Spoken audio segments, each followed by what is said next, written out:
Facing Failing Cities and the Dumbest Bill in America. This is Mark Fisher with Mark And The Millennials, and the Millennials joining me today are Andrew the Fuji Fulginiti and Ryan the Squirrel Brady, and of course our producer, Adam Katora.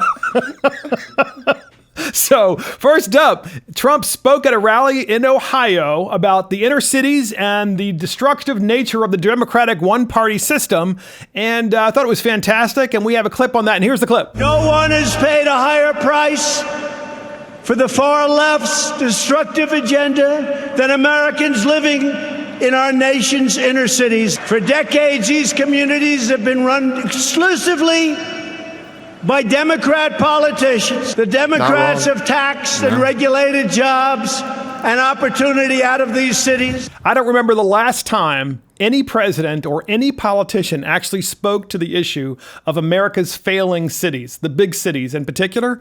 And this president is talking about it. It's not just talking about Baltimore, even though that's been in the headlines. He's talking about big cities nationwide. What do you guys think? I think it's a smart play. I mean, we talked about Baltimore in the last episode, and there's been more news about it this week, but expanding on it and talking about these major cities. I mean, Detroit, Chicago, all of these cities have very similar problems, and they've all been run by Democrat majorities for years, and they're all following the same playbook, right? I mean, they all have the same issues, and I think it's really smart play for him to bring this to the forefront.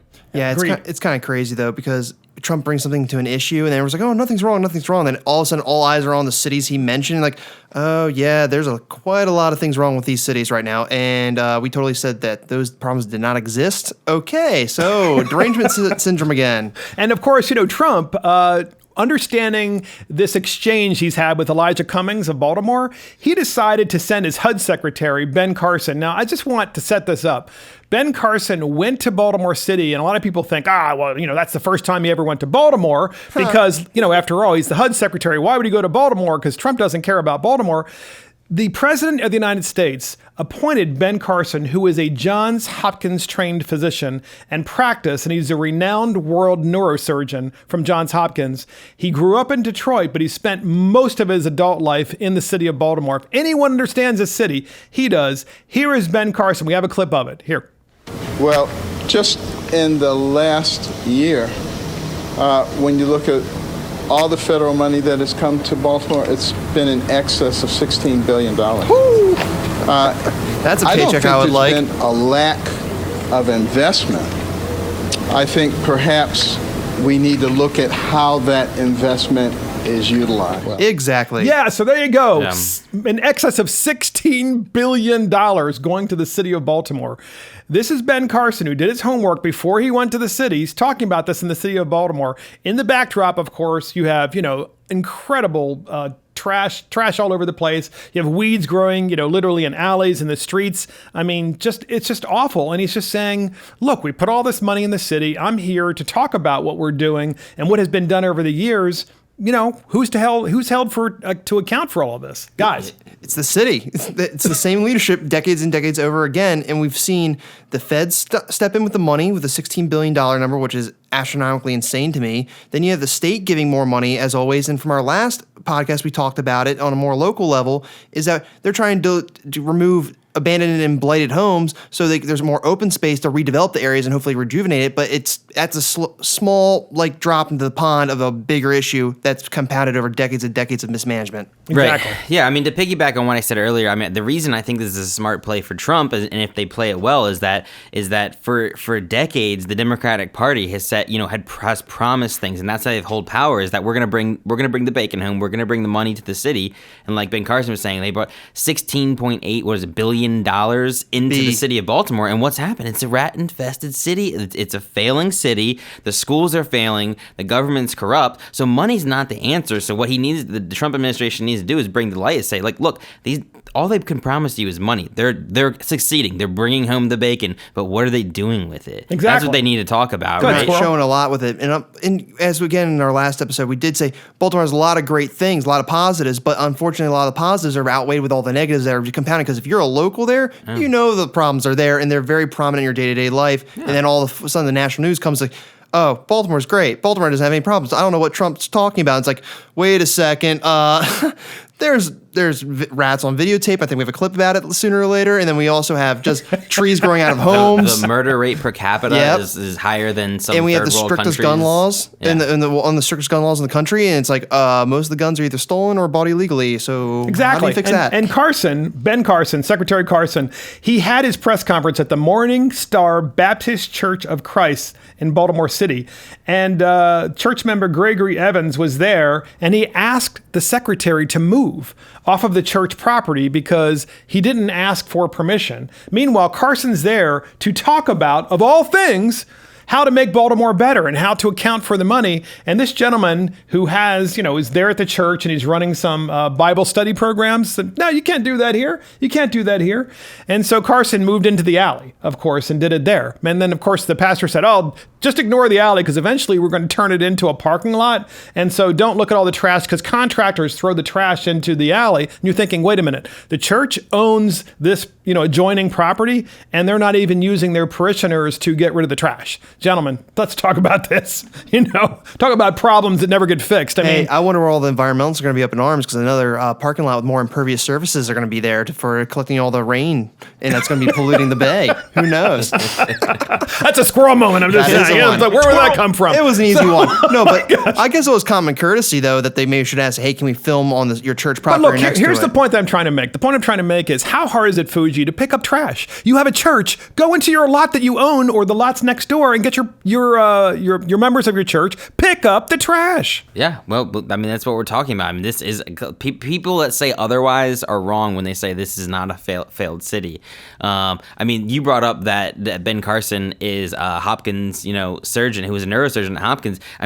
People might think, oh, well, Johns Hopkins University, one of the most prestigious universities in the world, is located in Baltimore, but this university just came to the state of Maryland last year and said, we need our own police force. That's how bad it's gotten. And they got it. They passed a bill to allow them to have their own police force because that's how bad it's gotten in this city. In a very roundabout way because it almost died a few times. So Hopkins wanted their own, Johns Hopkins, the famous university, wanted their own police force and my understanding is, didn't the Baltimore City delegation, as well as many officials in Baltimore City, not all, but many, opposed Hopkins having their own police force because they said it was racist, right? Well, yeah, there was a big controversy over that because not necessarily that the bill was racist, but this is kind of interesting, is that the idea of increasing police force and increasing security is such a controversial topic because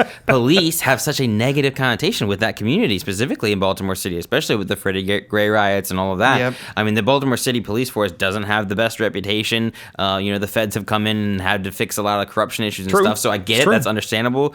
But it shows you how the intricacies of a city like Baltimore, this exists in any major city, but it shows you that that there's a lot going on, and this isn't the safest community that a lot of the news agencies, CNN and all of them are saying Congressman Cummings' district is the safest. No, they gerrymandered and he's got a region that's safe, but where he's from and where he represents is not good. CNN and MSNBC, they're not the least bit interested in talking about fixing America's cities because first you have to identify that there's a problem. You have to actually determine that there's a problem before you can fix it. They don't think there's a problem because if they thought so, then of course, then people are going to say, well, who's responsible for the problem? Right, Squirrel? Yeah, a little introspection would have been helpful. But if it comes from a Republican, they're not going to listen. They're going to say the Republicans just spouting nonsense, and then they will not address the issue, and they'll continue not addressing the issue because they're getting a paycheck every year from the feds. Exactly. And meantime, a reporter in Baltimore talking about the whole Trump-Cummings feud and the issues that are going on in the city of Baltimore. The reporter's in the city of Baltimore, and we have a clip on, and you can't see this, okay? Because we're playing this in a podcast, but certainly you can see it on YouTube, our YouTube channel. You can certainly see it on Facebook. But while the reporter is talking about how awful the streets are in Baltimore City, a rat runs behind the reporter down, and it looks like the size of a cat. And here's the clip. Now, we spoke with many people today who say the president should consider coming here to Baltimore, to the Sandtown area, and taking a look at things for himself.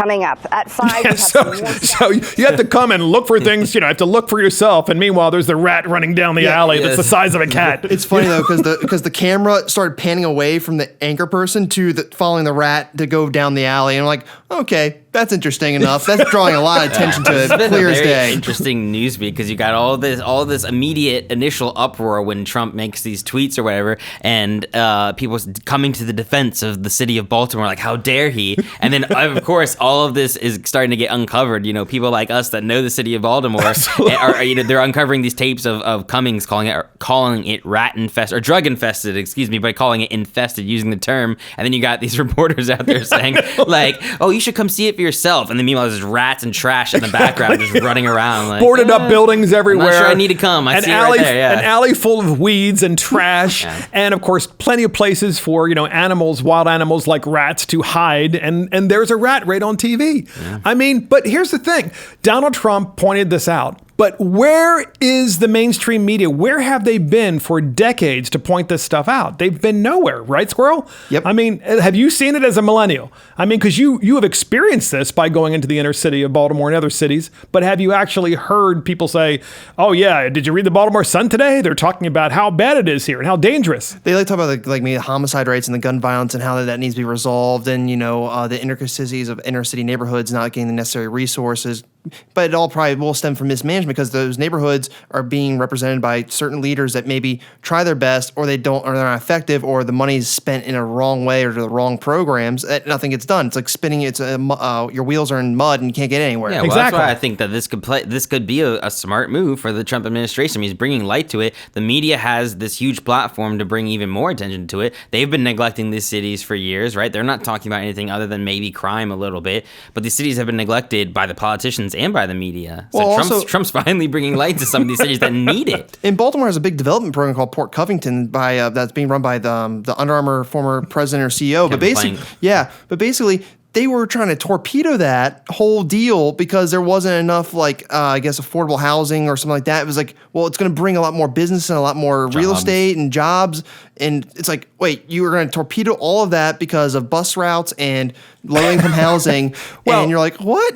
But meanwhile, Brandon Scott is the Baltimore City Council president, okay? He's the Baltimore City Council president. He's relatively young. Isn't he in his 30s? 35. He's 35 years old. And he, in response to President Trump, keep in mind, he's been in office for a while, and he's very young, and you think he'd be really innovative and so forth. So he's heard all of President Trump's, comments about the inner city and certainly about Baltimore and Elijah Cummings' city that he represents. And Brandon Scott, the Baltimore City Council president, says, well, one of his new priorities, now understanding that the national media is focusing on Baltimore, is to allow teens to vote, as in people under the age of 18, because that's how we solve the rat, trash, lack of jobs, lack of opportunity, boarded up buildings problem, is to allow teens to vote. And here's the clip. Addressing mental health, updating the city's charter, and lowering the voting age in local elections. Those are just some parts of the ambitious agenda set out today by Baltimore City from City Council President Brandon Scott. Yeah, so there you go. You heard it yourselves. Gentlemen, you're millennials, right? So you haven't been voting that long. Hopefully you do vote. We're not even sure. So because a lot of millennials don't vote, which is part of the reason why we do this podcast, is to get people engaged. But do you think this is even a decent idea? The idea that the president of the Baltimore City Council wants teens to vote to solve the problem? Your mind is not even fully formed until you're like 24, 25. It's crazy. You're not who you are until you're that age. But do you believe you're going to put the vote into a bunch of teens? When do squirrels' minds develop? That's what I was just curious. Good question. I have no clue. I think that the jury's out on that. Sorry. I digress. It's all good. I can take a joke, unlike some. Self-humor. Yeah, let's go. But no, allowing teens to vote is a probably rather dumb idea and probably short-sighted in itself. They're going to be influenced by their parents. They're going to be influenced by a lot of people they look up to, their teachers. It's like, wait, what? They're going to vote for this, and it's going to cost the city how much? So we're talking about fixing failing cities, and he knows his city's failing, and finally he has this new plan. Population flight. So what are teens going to vote for? What do you think? No school? Free stuff. Yeah, that's well, why. of course. The AOC wants it. You're right. I mean, that's why it's a smart play on his part. I mean, this is, in my opinion, a play by him to retain control of the city, right? Especially for the Democratic Party, because they're going to be easily manipulated, a new voter base that they can easily manipulate and retain control. But I agree with you that it's foolish. I mean, teens, especially me. I mean, I'm thinking about just speaking for myself at that age, in high school or whatever. I had no concept of, these huge, massive ideas of running like budgets and cities and all the transportation, all the intricacies that go into what a politician does or somebody that runs a city does. Like, they have no business making decisions on who runs a city. Fuji, you know this firsthand. Do you remember that time? And we'll talk about this. We'll let the cat out of the bag a little bit about what we do. But do you remember that time when someone came to the legislature and it was a bunch of students from high school, and one of their priorities was they wanted to not only to be able to vote, but they wanted to be able to vote on multi-billion-dollar public school budgets. Right. And these were people that are 14, 15, 16 years old, and that's one of their priorities. And what did we say? No, because what do you know about balancing a budget, about paying a mortgage, about paying a car payment, about paying for insurance, about buying food for yourself? You don't understand these things. That's why we call you children. And one day you're an adult and you take on those adult responsibilities, at which point we hope, so, I mean, this might be a sore subject with millennials. I think it correlates perfectly here. Exactly. Hell, I think most millennials that I know, we're all like, wait, what's a mortgage? How do you pay insurance? You had to learn by trial by fire because school doesn't teach you actually realistic life skills. It says you're going to learn about political theory 101. You're going to learn about algebra 2. It's like, I'm not studying for being a mathematician. I don't need algebra 2 to do my day-to-day life. How do I make money and survive? Yeah. How do I not Teach me that. How do I not get an IRS notice saying, hey, you filed your taxes incorrectly? Yeah, like, exactly. And the part that Brandon Cooper's is his actual Scott, Brandon Scott, president of the Baltimore City Council. When you think about it, I appreciate that. But one of the things he wants to do is not just allow them to vote, but obviously if you can vote, then you can run. So imagine having a 16-year-old mayor of, probably would do a better job than Mayor Pugh, I know, but it's just idiotic. I mean, come on, millennials, I think sometimes buy into this. So I want you guys to speak to the millennials out there and tell them what you think really about this idea of lowering the voting age, which is very much a priority of the progressive left. So this is a very millennial answer. I was actually watching a YouTube video about tattoo artists talking about the tattoo about underage tattoos, and it's like, oh, why would someone let their kid get that tattoo? They're not thinking right because the kid's getting like really bad tattoos that they live with the rest of their life. And it's like they're not thinking right. Go ahead. Yep, so I want everyone to know in podcast land, if you want to know why Ryan Brady's sitting right here next to me, why we call him Squirrel, now you know why. I'm random. I'm very random, and I'm proud of it. That's why we love him. How about you, Fuji? What do you think? No, I mean, like I said, I agree. I mean, I think you're probably right. I mean, millennials, for the most part, millennials are of a voting age now. I think all of us are. Was it Gen Z or Gen X that's behind us?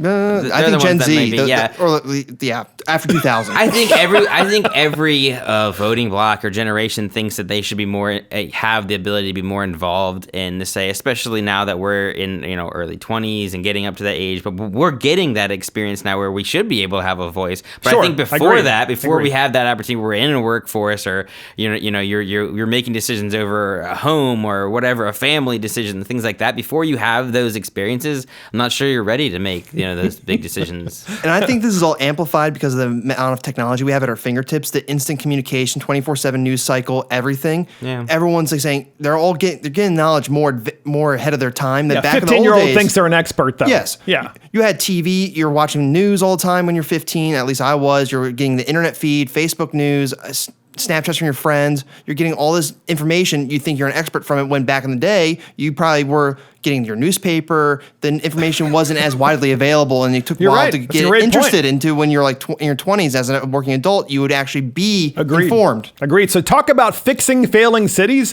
San Francisco has established they've established a poop patrol because of so many homeless people who are defecating on the streets of San Francisco, which is just unbelievable.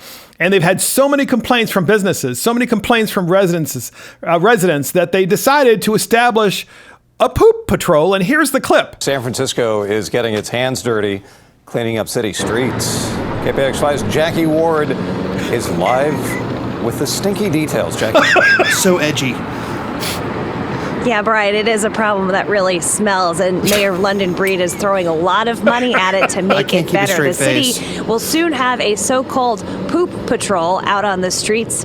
The name is exactly what it's going to do. Soon, they'll be targeting fecal matter areas on the sidewalk and cleaning it up. So that's how bad it is in San Francisco, that you actually have so much human waste throughout the streets that you have to have a poop patrol in San Francisco. And this city, if there ever were a city in America run by one-party system Democrats, it's that city. Yep. And this is this is like something that happens in the third world, and it's happening in America's city. Mm-hmm. So, gentlemen, thoughts? So I would say it stems from mismanagement. It almost seems like when you had homeless people back in a few decades ago, oh, that's adorable. Homeless people, they're living their lives. They're not causing any harm. All of a sudden, it's like, oh, it's attracting more homeless people into San Francisco. And also, there's a caveat to that. There's also rising property increases and rent increases, and people aren't getting the jobs that actually pay for able to sustainably live in that city, and it keeps on growing and growing and growing. Before you know it, the homeless population booms. People are living in boats. We talked about in that a few prior podcast episode too, about people are almost what do you call it, like a what's the boat where when a bunch of boats are tied up together? Flotilla. Yeah, there we go. Boatilla. There you go. Yeah. Flotilla. There we go. That works too. But basically, people now are living on boats because it's cheaper. Yeah, it's crazy. Makes sense, but they don't have a solution for their homeless problem. Oh, they got to spray down the sidewalks. They have we're not going to worry about this issue. They just say, well, if you're homeless, we're just going to let you sleep outside because that's your right to do so. And now they have this massive problem. Third world diseases are coming back up too. Absolutely. This is it's sad to think that this is what it's come to. I mean, it's a great theme for the podcast today because we're talking about failed cities. I mean, when you've got this population of homelessness that's so bad that's inconveniencing you that now they're defecating on all of your streets and stuff that you now have to have a poop patrol. You know you're a failed city when that's the case, right? But I mean, this is sad because when you look to see what they're doing about it, these cities are more concerned about giving things that, so basic human rights, when I think basic human rights, right, and you think about, the freedoms, but you think about water, shelter, all food, those things, these people don't have shelter, and you're worried about giving them free health care. And I get it. I get your goals. Health care is important, but these people are, you're spending money on a poo patrol when you should be worried about how can we solve this homelessness and shelter issue. There was actually a story about San Francisco, a shop owner running a laundromat for decades. He wanted to change his lot of a laundromat into affordable housing, that was rent controlled, and actually people with lower incomes can actually rent in San Francisco easily and affordably. But all these obscure building regs and regulations codes came up, and it's like he got railroaded by the city.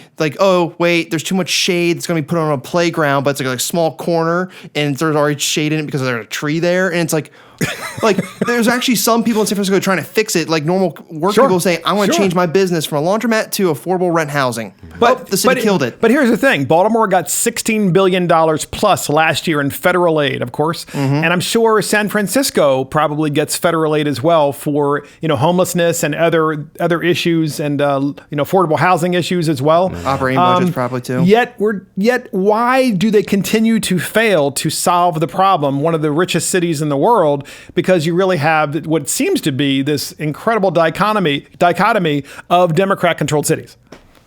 Right? I mean, come on. Well, no, that was pretty to the point there. It's yeah, totally agree. Yeah, but it's true. The trend in these people that are running these cities is what can we give and what can we offer now that hasn't been, that we think should be a right? Being progressive. Progressive, exactly. Yeah, this progressive movement is leaving this forgotten population behind instead of thinking of the essentials. They're like, how can we expand what we think everyone should have? How can we equal all outcomes versus giving everyone a good start, right? And giving everyone the essentials. How can we equal all outcomes in every aspect of life? See, your description there gave me the vision of it's just basically a snake eating its tail. Eventually it's going to eat itself again. And it's you're not there's no structure. It doesn't seem there's any slow progression. Let's figure this out, be measured and strategic about how we're doing things. It's no, free. This is a great program. We'll find the money somewhere. We'll tax people there. But all of a sudden you're hemorrhaging populations. But does it work with millennials to do that? It doesn't work for me, but I could think it worked for a good bit. I think it's yet to be seen. Go ahead. I think it's yet to be seen. I mean, this is probably like the first election cycle where we're seeing, especially obviously in the Democratic side with these 20 candidates, they're all moving extremely far left. We've never seen candidates this far left. So I think it's yet to be seen whether or not that plays, because I think the hope is that, at least on the Democratic side, the hope is that someone like a Joe Biden or somebody that they think is middle, although he's getting pushed Sleepy left. Joe. Oh, he's getting pushed. Yeah, hard. he's getting pushed left, but they're hoping that he's gonna be the candidate. That way they have someone that's in the middle. Yeah. Because they're worried that it's not going to appeal. These freebies from Warren and Sanders aren't going to appeal to. It might appeal to millennials, and that's really the issue, because I feel like with boomers, and I'm going to speak for boomers out there, sorry about that, everybody, but I feel like with boomers, when they see failed cities, they blame politicians who are in office in those cities. And I feel oftentimes, and you guys should speak to this, with millennials, what they see is a problem, and they want to solve the problem rather than say, well, what have we done so far to solve the problem, and who's responsible for the problem or for fixing the problem and hasn't done so? I think there's like some middle ground with that. We want to solve the problem, but then there's maybe the historical lesson of looking back, of saying what's been done before and who was the reason, responsibility of making that happen. I think there's just two different things, and almost it seems like millennials are a little bit more emotional about certain topics, because if you remember the 2016 election, if you go on YouTube, there's compilations of everyone freaking out hardcore about how Hillary lost, and you're like, whoa, the world's not ending, and we're still going around the sun. We're good. And Fuji, you mentioned the Democrat field, right? How left they are. And the thing is, we pulled out a Valley News editorial board article. It's an editorial from the Valley News. And the Valley News is in Vermont. It's a newspaper, and it's also online. And their editorial board wrote a wonderful thing in 2011 about Bernie Sanders, and he has it posted on his website. And talk about left, So even though it was written in 2011, he's so proud of it, he has it on his website still, which is incredible. And it says at the very last paragraph of this editorial board's opinion about Bernie Sanders, these days, the American dream is more apt to be realized in South America, in places such as Ecuador, Venezuela, and Argentina, where incomes are actually more equal today than they are in the land of Horatio Alger. Who's the banana republic now?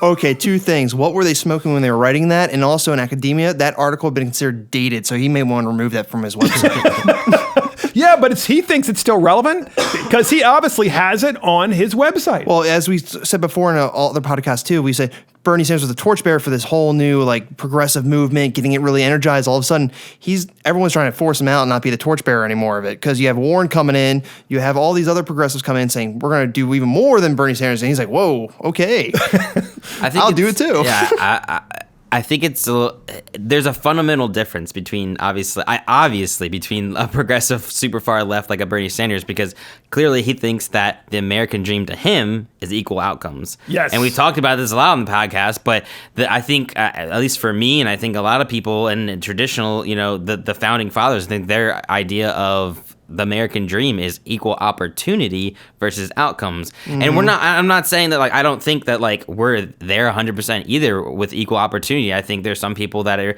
disadvantaged and whatnot. I mean, we can work towards that, but he's working towards a different goal and saying that should be the American dream. And that's changing the American dream to me. And that's where we differ completely. It seems like he's trying to totally remove the idea of risk of failure, because the whole idea you put in what you get out, but then also sometimes you put in, but then guess what? Your entrepreneurial initiative just fails because you didn't think enough, or you weren't agile enough or something like that to notice a market trend or have the right connections that you made to actually be successful.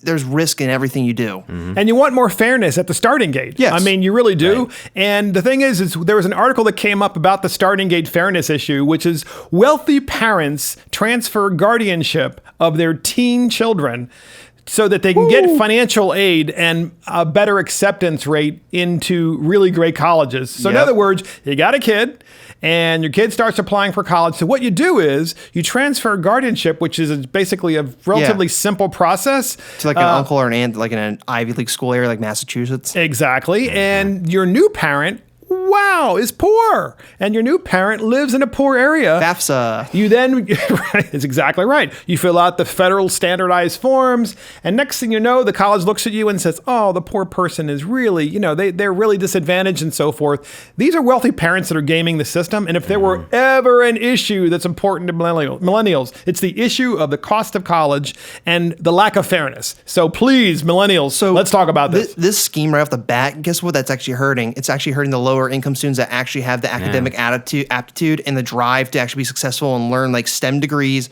They would be attaining the American dream, but all these rich, affluent kids are now just gaming the system. And it's like, come on. And also the school now, it's like going to like a 4 or 5 star resort. It's $80,000 after 4 years if you're going to some states. And what school is this? I know there's any school really. School. I'm just being general about it. Sure. Private schools are going to 120, 140, 200. It goes up there. Back in like the 70s, I think my dad went to a state school. It was like a couple $100 for a semester. And I'm like, wow, if that was it, that would be fantastic. But look, it's not there anymore. A lot of millennials are paying for their own college, but a lot of boomers are paying for part of that college or all of that college. And it's not unusual for both parties together or one side to come out with $100,000 or more of debt, which is just ridiculous. Right. So go ahead, Fuji. What's frustrating about this story to me is it goes completely against, like it's a counter, it's what somebody could use against my argument of equal opportunity versus equal outcome, because you could say, well, everyone has equal opportunity, but then you've got these people that are super wealthy that can have the luxury and ability to game the system. For the people that don't have that, they can hire this big consultant that can say, oh, well, here's a loophole how we can, game the system and hurt and disadvantage these people that don't have the money. So it hurts and so the other argument would be Bernie would say, well, if everyone just gets free college, then it's not an issue, right? So it's like, I hate hearing stories like this because it's unfortunate because it goes against that argument. And it's different from that other college scandal that we had a few months ago, because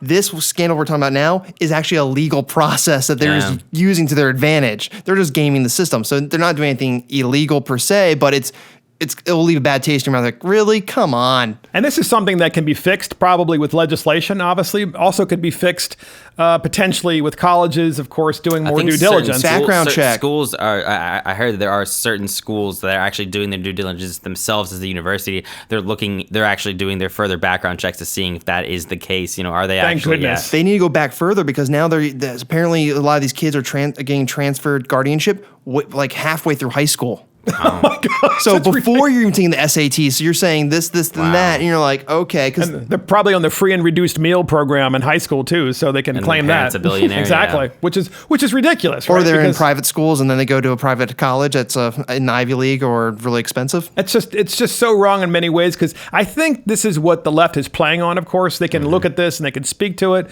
but rather than solve the problem, of course, as you guys said, they just want to make it free, right? Free for everybody, so then everybody goes to college. Doesn't matter, of course, at that particular point in time. Then I guess quality of the education would eventually drop then too. Exactly. So next up, we like to do some funny things, and this one is pretty interesting. The Thai king, the king of Thailand, has named his mistress as his official concubine in a ceremony alongside his new wife of 3 months. I'm going to say that again. Ouch. The king of Thailand names his mistress as his official concubine in a ceremony while his wife of 3 months is kind of sitting right next to him. So Thailand obviously has a monarchy still, and this is well within his right. It hasn't been done in a long time, and he decided to, start it all over again. What do you guys think about? Is he a new king? He's been there for a while, I think. Has he? But like I think he's a little odd. One thing for sure. You can't take photos of him, or he'll put you in prison or something crazy like that. The roe hasn't formally been acknowledged since 1921, but apparently as a king, it's well within his right to do this. So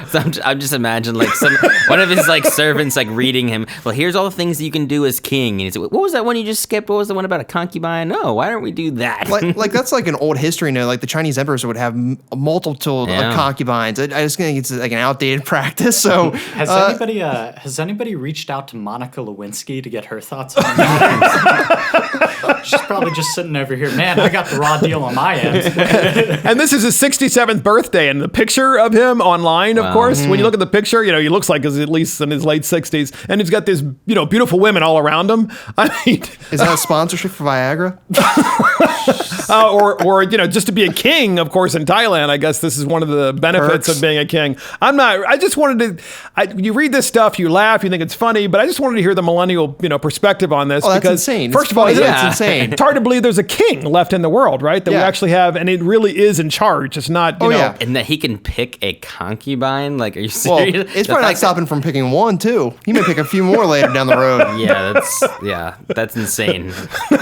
So next up, we have the dumbest bill in America. That's right, the dumbest bill in America. Do we have music, Mr. Couture, our producer? We do not have music. That's okay. So the dumbest bill in America is California has an ethnic studies curriculum that would teach their children in public schools that capitalism is a form of oppression.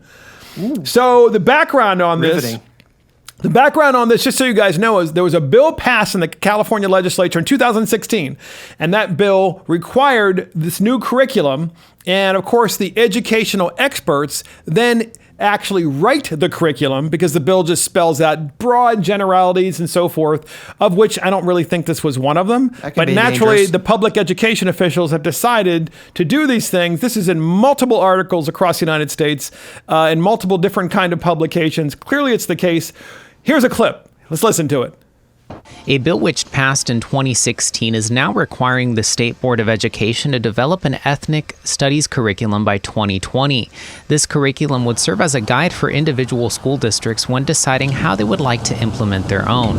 Julie Linham is one of the founders of Raise Up San Luis Obispo, a local organization that works to create inclusive and supportive environments for children of color. She says that while the basics like reading, writing, math, and science are all crucially important, ethnic studies should not be overlooked and could even be integrated into existing curriculum.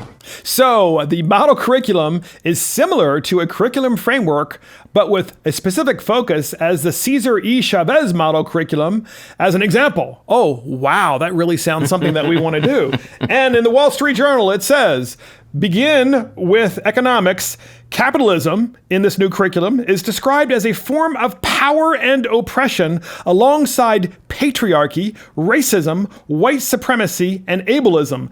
Capitalism and capitalists appear as villains several times in the document.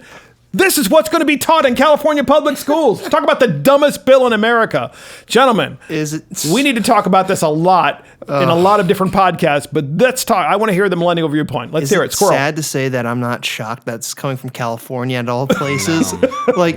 Okay, this whole reform curriculum thing about ethnics and all that stuff, honestly, it's called history class. But then you can get in trouble for saying history class because that can go down a whole rabbit hole about that. But honestly, history can tell you how things get formed and things that don't work, and things that do work. And so far, capitalism is this single structure that actually system that works to the benefit of the most people so far on this in the history of our planet. But is capitalism perfect, Squirrel? No, nothing's perfect. Okay, yeah, but is it appropriate to say that all of capitalism is a form of oppression? I don't agree. I don't agree with that.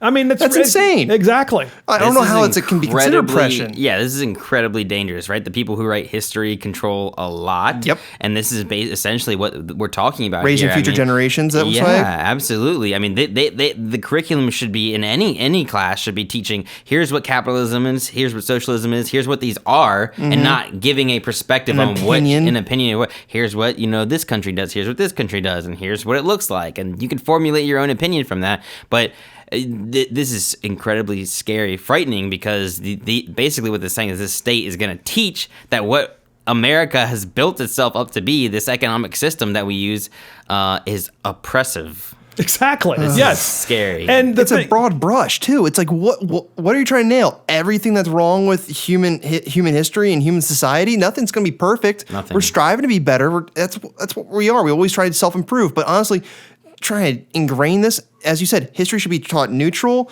and then your students should make their own inferences based on the information you provide. If you start labeling opinions, start curtailing the education of younger groups, younger generations, you're enslaving them to think a certain way and not think about the other side of things, which actually may have the solutions. And do we have any common history? Because part of this curriculum in California is to essentially teach that in the United States of America, we no longer have a common sense of history, that depending on your history is based on your race. race. Your history is based on your ethnicity.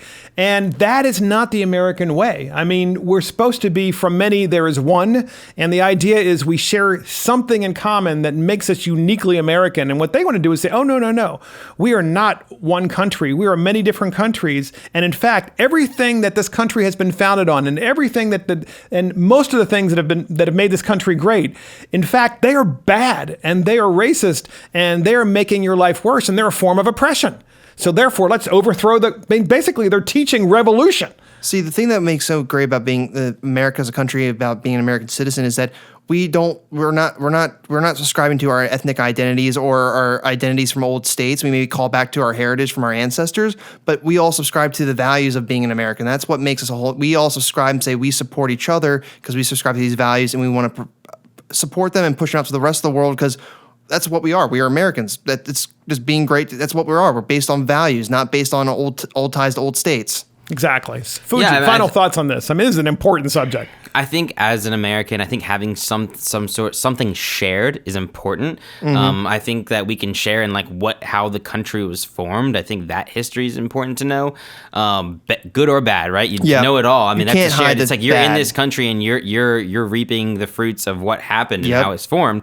But I get that they want to say that you don't have to lose your cultural identity if you came from a different country and stuff. We accept that. That's great. That's why America. That's how America melting came, pot. Right? It's a huge melting pot. We take the best of out of all cultures and put it in there to rejuvenate the American culture and support everything. Yeah, I think you don't want to say come here and be who you were there. I mean, you want to have a shared sense of identity, and I think that's what makes America great. Is that if you're an American, you have this shared sense of identity. And my thought process as a boomer is, you have these kids that are stuck in these cities. They have no opportunity to go anywhere else. They don't have an ability to go anywhere but to the public school system, which is why we need a private voucher system nationwide, and certainly, obviously can be passed on a state by state basis, which I do believe in. Federalism, that's important. But instead, what we're going to have is we're going to have little revolutionaries, little AOCs all throughout California coming out of the public school system, talking the same way she does, which is to say everything about America is terrible. And then you're going to have on the other side, the President Trumps in the United States who are saying, you know what? Why do you hate America so much? And the public school system is responsible for this mess right now, and they've only made it worse. I mean, final thoughts on this, guys, because this is really an important issue. As Americans, we all walk different paths. We arrive at different destinations through this life as being an American citizen. But the thing is, though, we should actually talk to ourselves. We should learn from each other, what their experiences were in their journey through life. Exactly. Fuji. Go ahead. Yeah, Fuji. I just think it's a very dangerous path that changing the history books essentially, or writing the curriculum to favor a certain opinion is very dangerous. Exactly. Yeah. Exactly. It's self-harming. So last up, we love to talk about a little bit about technology, of course, because of the millennials that are here. And CNN, of course, has an article out that talks about robot racism. Yes, a study says, they never say what the study is until you read halfway through the article. A study says that human biases extend to robots. Robots are racist in certain situations. And of course, it says, have you ever noticed the popularity of white robots? Again, this is CNN. It says you see them in films like Will Smith's I, Robot and Eve from WALL-E. And so that's basically the gist of the article. Millennials, is this? No, it's just an article from CNN covering a study that was done. And of course, they think it's newsworthy because, now we're talking about robots. Okay, so this is short-circuiting my mind a little bit. So the main character in WALL-E was a brown, dirty, battered up robot. That was the main guy. They sold millions of toys of this thing. I don't think how many they sold of Eve, but then again, I think almost from having a robot You must refer to Eve as there, by the way. You can't call it yes. Pardon me. The insinuation she was a she in the movie, but yes. God forbid. Anyways, basically, and that's part of the bias. Yeah. Yeah. Come on, squirrel, you can get through it. No, I'm good. Squirrel. There we go. No, so with having the robots look white, I almost think from more of a practical point of view, like if there's damage, it's clearly visibly seen. If there's fractures or anything like that, or if it's dirty, you say, oh, my robot's dirty, it got dust on it, I can clean it off. That's just me, but I honestly think it's a non-issue here. I think someone's trying to look for a clickbait saying, but they weren't talking about dirty, they were just talking about like racism. Why is all the robots white? Yeah, why are the robots white? So go ahead. I thought that's from the manufacturing point point of view to actually see any imperfections. All right, Fuj. No, just because it is an interesting topic. I mean, they're machines, right? And they learn the only thing they have to learn after or be taught by is us, right? So it's of course that machine learning, it's gonna pick up, some human traits. So like if I guess Great the person point. it's a fascinating topic. I haven't seen any of these studies where they're saying that they're picking up on racism. But isn't this interesting though? CNN is interested in the way they look. That's why they carry this. It's the way the robot looks, not the intelligence and the level of intelligence, artificial intelligence that exists in the robot.